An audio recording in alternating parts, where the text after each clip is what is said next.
छोटी सी पार्टी में मोदी साहब ये दावा नहीं कर सकते क्योंकि सुप्रीम कोर्ट पर किसी का दबाव नहीं। अब मैं कौन सा झूठ बोला? मैं ये बोल रहा हूं जिसको 370 का वादा करना है कर, लेकिन पुराने वादों का क्या हुआ? अब ये नया वादा क्यों ठोसते हो? है मैं तो डेवलपमेंट का वादा मैं ये करूंगा कि मैं इज्जत और आबरू की जिंदगी में दूंगा। मैं ये वादा करता हूं कि रात को अंधेरी रात में मेरे गुजर बकरवाल कश्मीरी भाई और बहन पे कोई फौज वाला, आर्मी वाला, पुलिस वाला ठुक नहीं करेगा। मैं ये वादा करता हूं कि पैसे के लिए किसी गरीब या अमीर के बच्चे को उठा के कठवा या हिंदुस्तान के जेल में कोई बंद होने की जरूरत। मैं ये वादा दूंगा मेरी बहन मेरी बेटी के साथ कोई बेहिरमती है, बेइज्जती रहता है। वो हिंदू हो मुसलमान, वो सिख हो वो ईसाई, वो हमारे घर की जीनत है, इज्जत है। हमारी बेटियां बगैर किसी धर्म के, बगैर किसी इलाके, वो राजपूत हो, ब्राह्मण हो, शेड्यूल्ड कास्ट, एससी हो, बैकवर्ड हो, गुर्जर हो, कश्मीरी, पहाड़ी, किसी की इज्जत के साथ खेला रहे। कोई गलत इनकाउंटर नहीं होगा, किसी शरीफ आदमी के बच्चे को खामखा नहीं मारा जाएगा। मैं गारंटी देता हूं, मेरी 1 दर्जन तकरीरों से मैंने राज्यसभा में उनसे कबूल करवाया, गवर्नमेंट से, प्राइम मिनिस्टर अमित शाह जी से, कि वो स्टेट छोड़ देंगे। वो स्टेट छोड़ देना, एक दफा स्टेट छोड़ गई, जमीन पे और नौकरी पे सिर्फ जम्मू कश्मीर के लोगों का हक होगा। ये असेंबली खुद अपने आप में पास कर, मैं इन चीजों की गारंटी दे सकता हूं। मैं वो गारंटी नहीं दे सकता जो मेरी प्यार में नहीं। मैं टूरिज्म, मैंने एक ट्यूलिप गार्डन बनाया था, लाखों टूरिस्ट आते हैं। मेरे पास तजर्बा है, मेरे पास ढेर सारी स्कीमें। 2 करोड़ लोग जम्मू कश्मीर में आ सकते हैं। ये लाखों बच्चे जो 3-3 हजार की पर पैसे 3-3 हजार पर बच्चों को पालते हैं, मेरी समझ में नहीं आया ये खुद क्या खाते हैं, बीवी को क्या खिलाते हैं, बच्चों को क्या खिलाते हैं, मां बाप को क्या खिलाते हैं। ये सबको रोजगार मिलेगा। ये मजदूर जो हाथ में काम मांगते हैं, डबल शिफ्ट, ट्रिपल शिफ्ट में कोई मजदूर बेकार नहीं, कोई मेसन बेकार नहीं, कोई कारपेंटर बेकार नहीं। वो हो सकता क्योंकि हमने करके दिखा। हमारे लोग कहते हैं कि ऑफिसर नहीं मानते। आप घोड़ा न अनट्रेंड आदमी उसकी पीठ पे चढ़ेगा तो फटक करके फेंक देता। जब घोड़े पे चढ़ने वाला हो और बेकाबू हो तो अगली टांगों में उसके अपने जूते वाले लगा के पांव डालो तो खड़कते हो जाता। लेकिन ये मालूम होना चाहिए कि पांव कहां डालना है, घोड़े को ब्रेक कहां है। ये 90% लोगों को मालूम नहीं। मैं 8वीं क्लास में घोड़े की सवारी को सुधारता, ठीक करता। तो इसलिए हमारे अफसर घोड़े सवार वही मानते हैं, बाकी को गिरा देते हैं ठक करके, उसका सर फट जाता, फिर वो अफसर खुद चलाता। मैंने इन्हीं अफसरों से बड़े प्यार से और पूरे, कोई एक अफसर बाहर वाला हो या अंदर वाला है, मैं ये नहीं कह सकता उसने सपोर्ट नहीं किया। उन्होंने 3 शिफ्टों में काम किया, लेकिन उसके लिए लीडर को खुद भी 3 शिफ्ट करना पड़ता। मैं रात के 1 बजे भी देखता था, 2 बजे सोने से पहले देखता था और 6 बजे उठता था। मैं नाइट सूट में देखने जाता था कि ट्रिपल शिफ्ट वाला काम चल रहा है। इसलिए मेरे भाइयों में जम्मू कश्मीर 90%, 99% लोग पहले पार्टी बनाते हैं। देखो छोड़ो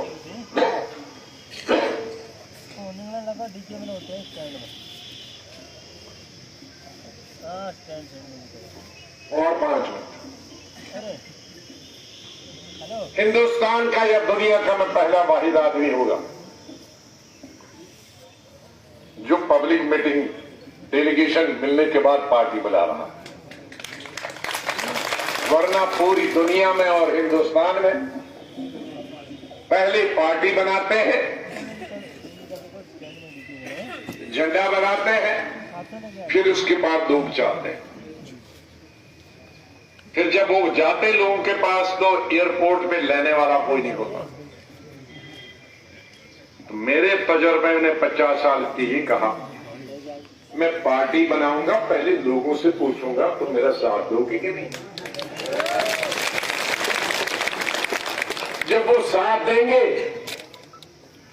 तो वो हर एक चौधरी भी, हिंदू भी, मुसलमान भी, गुजर बकरवाल भी, कश्मीरी भी, पहाड़ी भी खुद गुलाम नबी आजाद बनेगा, क्योंकि वो फिर उस फैसले का हिस्सा होगा कि भाई ठीक मैं गल बसा, ठीक है सही, मैं दिल्ली में करूंगा खाना तो कुछ हमने थोड़ी को तो मैं वहां से पार्टी बनाऊ से पुरुषते में। लिहाजा मैं 14 दिनों से जिनसे मिल सकता था ऐसे उनसे मिला। जो बाकी असेंबलियों, ब्लॉकों और जिलों के लोग जब मैं नहीं पाए वो मेरे पास डेलीगेशन में आए। मैंने बताया कि 800 डेलीगेशन में कोई ब्लॉक स्टेट का नहीं है, न जम्मू सूबा, कोई धर्म का आदमी नहीं है जो मेरे पास। मैंने सबसे हाथ खड़ाई कराए, अभी मत करिए, और सबसे इजाजत मांगी। और ये 14 दिनों का मेरा आखिरी फंक्शन है आज, पहले फेज का। इसके बाद जब मैं आऊंगा तो पार्टी बना के आऊंगा। अब मैं आखिर में दो चीजें, हाँ, अब ये 2 चीजें मैं आपसे पूछूंगा। क्या मुझे पार्टी बनाने की, नई पार्टी की इजाजत है? हाथ करें। अरे उधर करो, मेरे को क्या उधर कैमरा वाले उधर करो। एक दफा मुझसे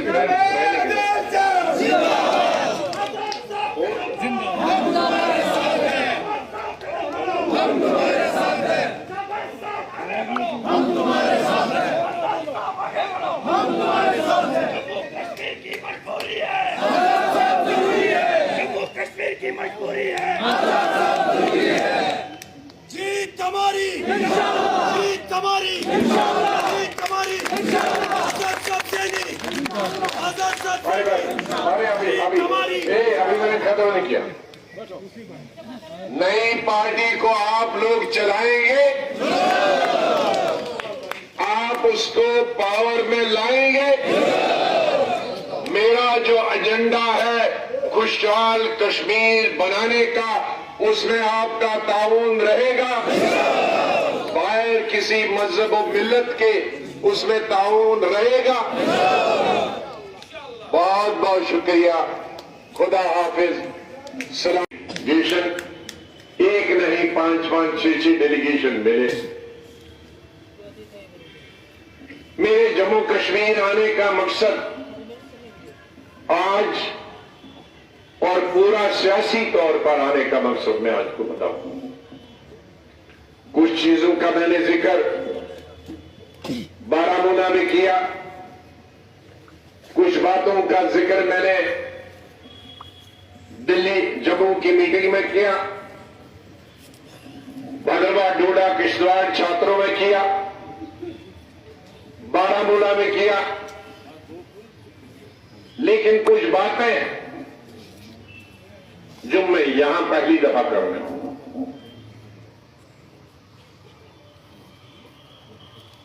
मैं गुज़िश्ता 45-46 साल यूनिवर्सिटी से निकल के ही, जब मेरी शादी भी नहीं हुई, मैं हिंदुस्तान की सियासत में आया और अल्लाह के फजल से और आप लोगों की दुआओं के असर से हिंदुस्तान में इज्जत भी मिली, शोहरत भी मिली। हिंदू मुसलमान सिख ईसाई भाइयों का प्यार भी बखूबी मिला। मैंने पहला लोकसभा और दूसरा लोकसभा महाराष्ट्र से लड़ा। वो मुस्लिम कॉन्स्टिट्यूंसी नहीं थी, 90% हिंदू कॉन्स्टिट्यूंसी। उन्होंने मुझे ये नहीं पूछा तुम हिंदू हो मुसलमान। काश वो दिन फिर आ जाते जहां धर्म की बुनियाद पर लोग वोट नहीं देते थे। वो वक्त हमने दोबारा लाना। बहरहाल तब से आज तक, अभी तक और मरते तक मैंने हिंदू और मुसलमान और सिख ईसाई में कोई तमीज नहीं की। अल्लाह के बनाए हुए सब लोग हैं। उन्होंने मुसलमान को भी बनाया, उन्होंने हिंदू को भी बनाया, उन्हें सिख को भी बनाया, ईसाई को भी बनाया, बौद्ध को भी बनाया। जो इंसान और इंसान के बीच में दीवारें खड़ा करता, मजहब की दीवारें खड़ा करता, उसे अल्लाह पर भरोसा नहीं, उसे कुरान करीम पर या अपने मजहब पर भी भरोसा नहीं।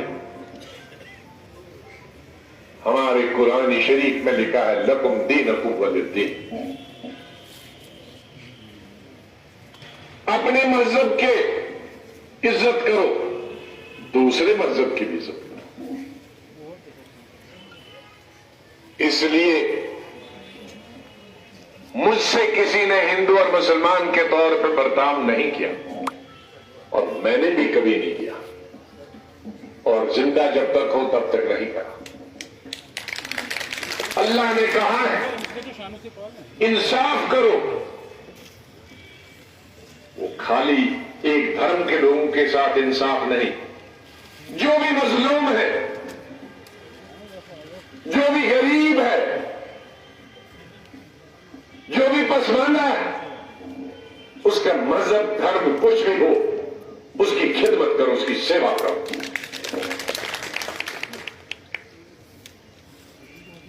मैं जब वजीर आला बना था,